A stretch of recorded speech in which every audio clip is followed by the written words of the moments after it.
그런 영상입니다. 제 이 영상을 보여드린 이유는 제일 앞부분에 웨슬리 목사님을 계속 언급을 했잖아요. 그래서 이 영상을 보게 된 건데, 오늘은 영국에서 처음으로 감리교 운동을 시작한 존 웨슬리 목사님의 회심을 기념하는 주일로 지키는 날이 바로 오늘입니다. 감리교회만 기념하는 날이기 때문에 많은 분들이 아마 생소하실 겁니다. 저도 몇 년 전까지만 해도 목회하면서 이 날을 특별히 언급하지는 않았었습니다. 그 이유는 우리 모두가 다 다양한 교단을 경험하다가 다양한 교회에서 그렇게 신앙생활을 하다가 배단위로 모여서 우리 함께 신앙 공동체를 이루고 있기 때문이기도 하고, 또 아무래도 이민 교회들은 이 교단을 그렇게 중요하게 생각을 하지 않잖아요. 저는 태어나서부터 감리교인이어서 지금까지 감리교회만 다녔지만, 우리 이민자들은 교회에 이렇게 교단 그렇게 중요하게 생각하지 않잖아요. 그냥 내 마음에 들고 좋으면 그냥 그 교회 다니는 거지, 교단 보고 다니는 경우는 많지 않기 때문에 그렇게 제가 강조를 하지는 않았었습니다. 하지만 분명한 사실은 감리교회를 다녀야만 된다, 또 감리교회 다니는 게 구원에 더 좋다, 이런 그런 것은 아니지만, 우리 민족을 위해서 감리교회가 참 많은 일들을 했습니다. 또 감리교회가 우리 민족을 위해서 많은 지대한 영향력을 끼쳤던 사실을 우리가 기억한다면, 그 감리교 운동의 첫 시작이라고 할 수 있는 웨슬리 목사님의 회심 사건은 큰 의미가 있다라는 생각을 또 해보기도 합니다. 이 존 웨슬리 목사님은 지금부터 287년 전인 1738년 5월 24일 날 저녁에 영국 런던의 올더스게이트라는 곳에서 열렸던 한 기도회에 참석했다가 가슴이 갑자기 뜨거워지는 것을 경험하게 됩니다. 이분의 아버지도 목사님, 성공의 목사님이셨습니다. 그러니까 대대로 목회자 집안에서 자랐고 좋은 신학교 나와서 거기서 목회를 하고 있었는데, 그때까지만 해도 그 모든 목회 가운데 열매도 없고 열정도 없었다라는 거죠. 그러다 미국으로 와서 미국의 조지아의 사바나라는 곳에서 선교사도 했었습니다. 선교 사역도 했었습니다. 그런데 어떤 열매도 맺지 못했고 그냥 냉랭한 가슴으로 다시 모든 것을 실패하고 영국으로 돌아가게 됩니다. 돌아간 후에 어느 날 저녁에 어떤 올더스게이트라는 곳에서 열렸던 집회에 참여했다가 성령님을 체험하게 됩니다. 성령님을 경험하면서 이 사람이 다시 태어남을 경험하게 되죠. 은혜를 체험하게 됩니다. 그 이후로 웨슬리 목사님의 삶과 신앙은 완전히 변하게 되었고, 성령님의 권능에 사로잡혀서 성령 충만하여져서 이전과는 다르게 힘 있는 그리고 열매 맺는 사역들을 돌아가실 때까지, 88세가 돼서 돌아가실 때까지 펼쳐나가실 수가 있었습니다. 오늘 존 웨슬리 목사님의 회심 기념 주일을 지키면서 다시 한번 새롭게 깨닫게 되는 한 가지는 뭐냐면요, 하나님의 영광과 기쁨을 위해서, 하나님 나라를 위해서 온전히 사명 감당하는 삶을 살아가기 위해서 가장 중요한 것은 무엇이냐? 바로 성령님을 경험하는 것, 그것이 중요하다라는 거죠. 왜냐하면 수많은 초대교회 교인들, 신앙의 선배들, 또 140년 전 복음을 조선 땅에 처음으로 들고 갔던 아펜젤로 선교사님도 그의 본격적인 그들의 사역에 앞서서 성령님을 강하게 경험했던 순간들이 있었습니다. 그리고 1120년 전 평양 대부흥 운동의 시작점이라고 할 수 있었던 것도 이 캐나다 출신 중간에 있는 하디 선교사님의 회심 사건 때문이었습니다. 그 1903년의 회심 사건이 이 하디 선교사님으로부터 있게 된 뒤에 1907년, 9년까지 이어지는 길선주 목사님이 주체가 됐던 평양 대부흥 운동이 일어나게 되었다라는 거죠. 이 모든 것들이 다 성령님의 이끌리심, 성령님의 역사하신 가운데 일어났던 일이었다라는 거죠. 사랑하는 성도님들, 우리 역시 성령의 충만함을 경험하고 온전히 변화되어야만 존 웨슬리 목사님처럼 하나님이 우리를 부르실 때까지 우리에게 맡겨주신 사명을 온전히 감당할 수 있는 사람이 될 수 있음을 꼭 기억하셨으면 좋겠습니다. 성령님 없이 우리는 이 사명 감당할 수가 없습니다. 이 신앙을 끝까지 지킬 수가 없습니다. 우리 한국 사람들은 찬송가를 똑같은 찬송가를 다 씁니다. 그래서 통일 찬송가라고 보통 얘기를 하는데 이 성경책 한 권이면 어느 교파 어느 교회를 가든 다 똑같죠. 하지만 미국 교회들은 교파마다 본인들이 채택한 성경 버전이 다 다르고요. 찬송가도 각 교단마다 따로 가지고 있습니다. 우리 교회가 소속되어 있는 미 연합 감리교회도 찬송가 책이 따로 있는데 그 찬송가 393장에 보면 이런 찬송가가 있습니다. 저도 개인적으로 너무 좋아해서 여러 번 소개했던 적도 있었는데 Spirit of the Living God이라는 찬양이에요. 살아계신 성령님 나를 새롭게, 살아계신 성령님 나를 새롭게 녹이시고 빚으시고 채우시고 사용하소서. 살아계신 성령님 새롭게 하소서. 이런 찬양이에요. 오늘 설교 제목도 녹이시고 빚으시고 채우시고 사용하소서라고 한 이유도 바로 이 찬송가의 가사를 가지고 설교 제목을 줬는데, 살아계신 성령님이 나의 심령과 삶 가운데 함께 해주시면 나의 옛사람은 다 녹아버리고 멜트미, 새 사람으로 다시 빚어진다라는 거죠. 몰드미. 그리고 그 안에 성령 하나님으로 충만하게 채워지게 되고 필미, 하나님의 영광을 위해 쓰임받는 귀한 그리스도인들이 된다는 것, 유즈미, 이 찬양의 내용입니다. 기억하실지 모르겠지만 제가 예전에 성령 충만에 대한 말씀을 드린 적이 있는데, 성령 충만함이 어떤 게 성령 충만이냐? 여러분들 성령 충만이라고 한다면 뭐를 먼저 떠올리세요? 막 열심히 통성 기도하고 또 방언으로 기도하고, 이거를 우리는 성령 충만으로 생각을 하지만 그것이 틀린 것은 아니지만 성령 충만함이란 어떤 것이냐? 바로 내 삶의 주인이신 성령 하나님께서 내 모든 삶, 뭘 얘기하는 거예요? 나의 생각과 나의 감정과 나의 의지, 모든 것들, 나의 고집들, 모든 것들을 다 내려놓고 오직 성령님께 순종하며 살아가는 사람이 바로 성령 충만한 사람이라는 거예요. 내 모든 삶, 내 생각들, 고집들을 다 내려놓고 성령 하나님께서 내 삶을 이끄시도록 나의 모든 삶을 내어 맡기는 삶, 그럼을 통해서 성령의 열매들을 맺어가는 삶이 성령 충만한 삶이라는 거예요. 다른 게 아니고요.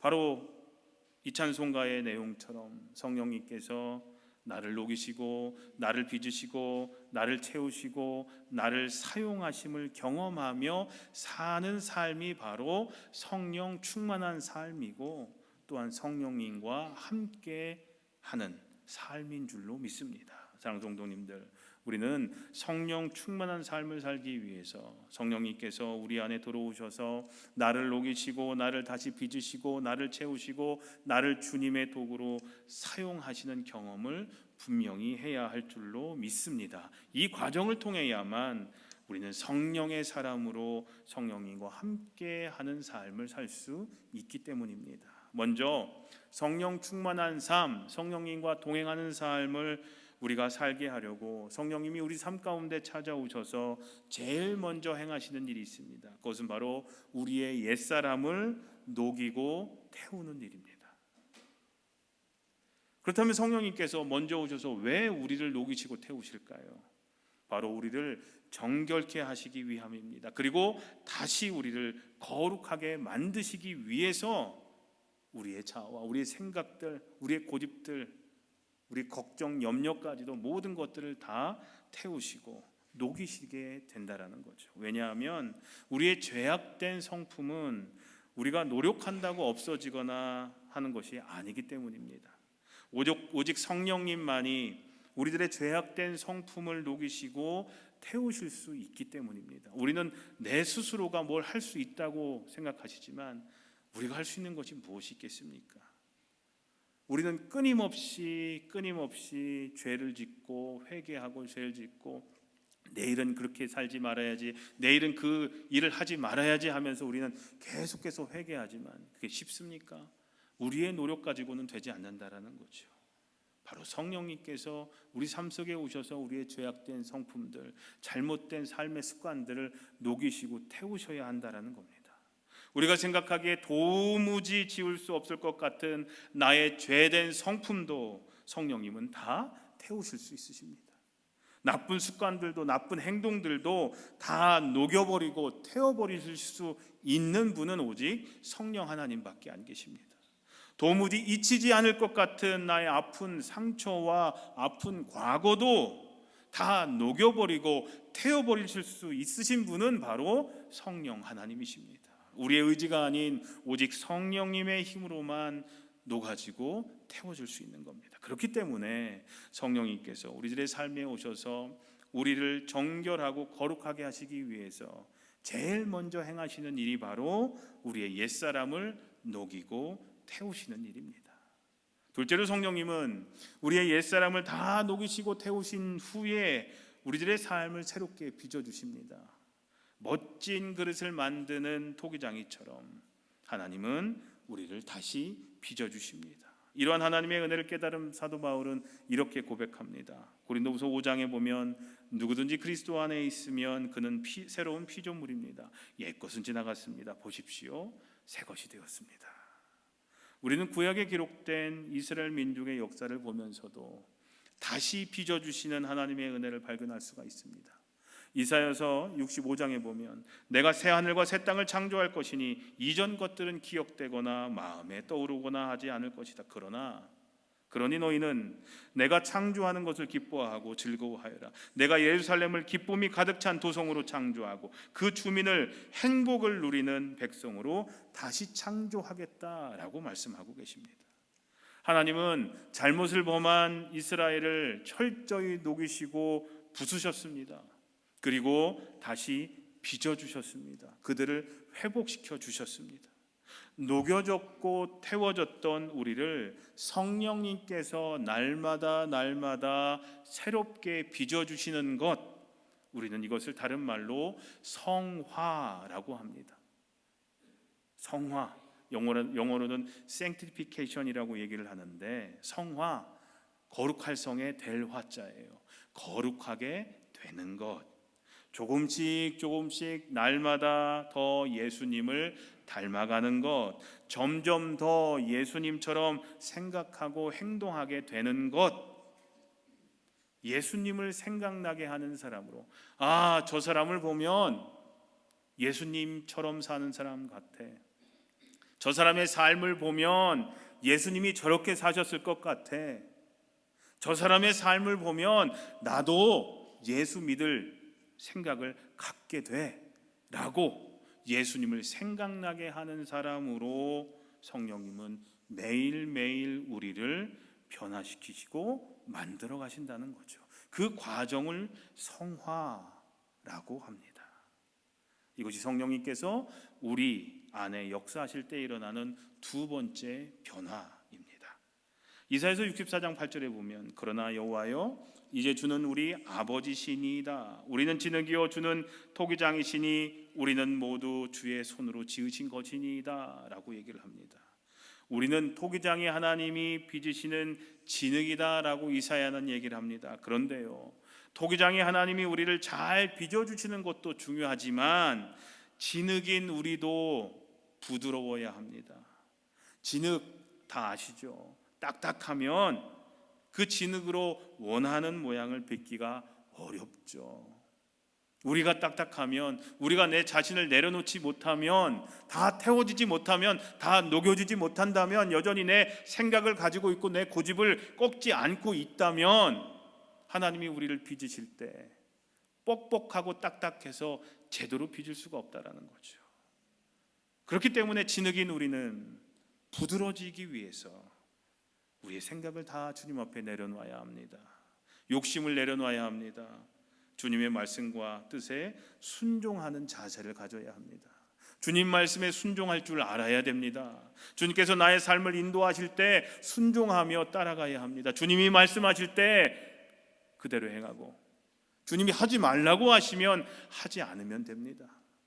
그래야 하나님이 빚으시기에 적당한 진흙이 될 수 있는 겁니다. 사랑하는 성도님들, 우리가 우리의 삶을 빚는 것보다 우리를 더 잘 빚어주실 하나님을 신뢰하면서 성령님의 인도하심을 따라 순종하며 사시기를 주님의 이름으로 기도합니다.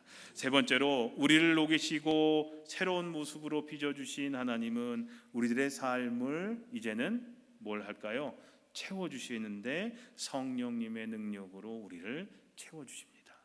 우리를 다 녹이셨어요? 태우셨어요? 다시 빚어주셨어요? 그럼 비어있잖아요. 이 비어있는 공간을 성령님의 능력으로 우리를 채워주신다는 거죠. 창세기에 보면 하나님께서 흙으로 인간을 빚으신 후에 그 코에 생기를 불어넣으셨다라고 기록하고 있습니다. 그래서 인간이 생명이 되었다라고 말씀하죠. 이것은 하나님께서 우리를 성령의 사람으로 새롭게 변화시킬 때도 우리가 경험할 수가 있게 됩니다. 사도행전에 보면 하나님께서 제자들에게 성령님으로 충만케 해주셨습니다. 그래서 저들이 권능을 받고 능력 있는 제자의 삶을 살 수 있게 되죠. 사도 바울은 에베소 교인들을 위하여 이렇게 기도합니다. 에베소서 3장 16절인데 우리 같이 한번 읽어볼까요? 시작.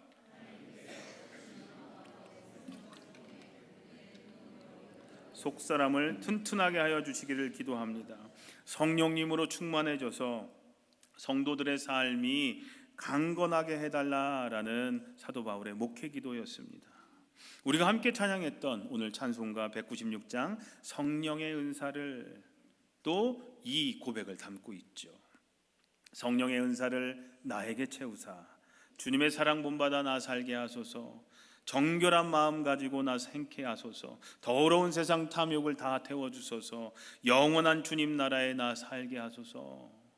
이 찬양의 가사가 곧 우리들의 기도가 되기를 간절히 소망합니다. 성령님이 우리 마음을 채워주셔서 첫째로 주님의 사랑 본받아 살아가며, 둘째로 정결한 마음 가지고 행하며, 셋째로 세상의 더러운 욕심을 다 버리고 살아가며, 넷째로 이 땅에 살면서도 영원한 주님의 나라를 경험하고 살아가는 복된 삶을 살 수 있게 되시기를 간절히 소원하며 기도합니다. 넷째로 성령 충만한 삶, 성령님과 함께하는 삶을 우리가 살게 하려고 성령님께서 우리의 삶에 오셔서 제일 먼저 행하시는 것, 우리의 옛사람을 뭐하는 거라고 말씀드렸어요. 녹이고 태우는 거라고 말씀드렸죠. 둘째는 우리를 다시 빚어주십니다. 셋째는 뭡니까? 성령의 능력으로 우리를 채워주시죠. 그리고 마지막으로 제일 중요한 게 이거예요. 세 번째까지 성령의 능력으로 채워주시는 것까지는 우리 많은 경험들을 합니다. 성령님이 나와 함께 하심을 경험하기도 하는데 제일 중요한 건 네 번째입니다. 우리를 하나님의 일을 위해 사용하신다라는 거죠. 사용받아야 된다라는 겁니다. 아까도 찬양에도 use me, 나를 사용해 주십시오라는 겁니다. 성경은 하나님의 영이신 성령님께서 우리들의 심령과 삶에 임하실 때 어떤 결과가 나타나는지에 대해서 이렇게 기록합니다. 누가복음 4장에 보면 주의 성령이 내게 임하셨으니 이는 가난한 자에게 복음을 전하게 하시려고 내게 기름을 부으시고 나를 보내사 포로된 자에게 자유를, 눈먼 자에게 다시 보게 함을 전파하며 눌린 자를 자유롭게 하고 주의 은혜의 해를 전파하게 하심이라 라고 말씀하시죠. 사도행전 1장 8절 오늘 본문입니다. 우리 같이 읽겠습니다. 시작. 오직 성령이 너에게 임하시면 너희가 권능을 받고 예루살렘과 온 유대와 사마리아와 땅끝까지 이르러 내 증인이 되리라 하시니라. 오직 성령이 너에게 임하시면, 성령님에 의해서 우리가 녹아지고 다시 빚어지고 다시 채워진다면 그 다음은 뭐예요? 하나님께 쓰임받게 되는 경험을 우리가 하게 된다라는 거죠. 주님은 우리를 성령의 능력으로 채워주신 뒤에 쓰기를 원하시는데 우리는 딱 충만하게 되고 멈추기를 원합니다. 쓰임받기를 원치 않아요. 지금이 좋습니다. 내 안에 성령님이 계십니다. 채워주셨습니다. 여기서 끝나는 경우가 많다라는 거죠. 근데 우리가 사용함을 받는 데까지 나아가야 된다라는 거죠. 나를 통해 일하시는 하나님을 체험해야 된다라는 겁니다. 이때 비로소 우리는 성령 충만한 삶을 경험하게 된다라는 거예요. 내 안에 담고 있을 때 성령 충만한 삶이 아니라 바로 나를 통해서 하나님의 일을 하실 때, 사용함을 받을 때 우리는 성령 충만함이 이루어진다라는 거죠. 그리고 이런 사람을 성령님과 함께하는 사람, 성령의 사람, 성령 충만한 사람이라고 비로소 말할 수 있는 거예요. 아무나 성령 충만한 사람이 아니에요. 성령님과 함께하는 사람이 아니에요. 녹아지고 다시 빚어지고 성령의 능력으로 은사로 채워지고 그리고 사용함을 받고 있는 사람이 주님을 위해 자신을 내어주는 사람이 성령 충만한 삶이라는 거죠. 사랑하는 성도님들, 여러분들의 삶이 예수님을 만나서 성령님을 통해서 옛사람이 이미 녹아졌다면, 그래서 다시 빚어졌다면, 그리고 성령님으로 채워졌다면 여기서 끝나는 것이 아니라 분명히 여러분들의 삶은 하나님과 이웃을 사랑하는데 사용됨을 받아야 할 줄로 믿습니다. 그때 우리의 삶은 완전해지는 겁니다. 여기 뒤에 초도 자신을 태워야 빛을 낼 수 있겠죠. 태우지 않으면 빛이 안 나겠죠. 소금 생각해 보십시오. 음식물에 간을 하려고 소금을 넣었는데 소금이 녹지 않으면 넣을 필요가 없겠죠. 녹아야 짠맛이 나죠. 태워져야 불빛이 나겠죠. 우리의 삶도 마찬가지예요. 주님을 위해 우리의 삶이 녹아지고 태워져야 된다라는 거죠. 그럴 때 쓰임 받을 수 있다라는 거죠. 근데 우리는 나의 삶이 녹아지고 태움을 받는 걸 싫어해요. 지금이 좋은데 아무것도 안 하고 지금 이렇게 있는 게 좋은데 라고 생각을 합니다. 여러분들의 삶이 이 세상에 녹아지지 않으면 이 세상에 어떻게 짠맛이 나겠습니까? 여러분들의 삶이 태워지지 않으면 어떻게 어두운 곳을 비출 수가 있겠습니까? 하나님께서 우리를 이 땅에 보내신 목적을 이루는 삶을 살기 위해서는 녹여지고 태워져야 합니다. 사용함을 받아야 합니다. 그렇다면 우리는 뭘 해야 될까요? 여러분들은 녹여지고 태워져서 하나님께 사용함을 받기 위해서 어떤 일들을 하시겠습니까? 오늘 스스로 여러분 각자에게 한번 물어보십시오. 기도해 보십시오. 하나님, 저는 어떻게 주님께 쓰임 받을 수 있을까요? 어떻게 하나님 나라와 하나님의 영광을 위해 그리고 이웃을 위해 녹여줄 수 있을까요? 태워질 수 있을까요? 라고 여러분 스스로에게 한번 물어보셨으면 좋겠습니다. 기도했으면 좋겠습니다. 성령님과 함께하는 삶, 성령님이 우리 삶의 주인이 되시고 우리 삶을 주관하시는 삶, 그래서 우리 욕심대로 세상을 사는 것이 아니라 내 뜻대로 사는 것이 아니라 성령 하나님께서 이끄시는 대로만 살아가는 삶, 바로 성령 충만한 삶, 그 삶을 모두 살아가시는, 그래서 웨슬리 목사님처럼 많은 성령의 열매들을 맺어가는 삶이 되시기를, 그런 베다니에 온 성도님들이 되시기를 우리 주님의 이름으로 간절히 소원하며 축원합니다.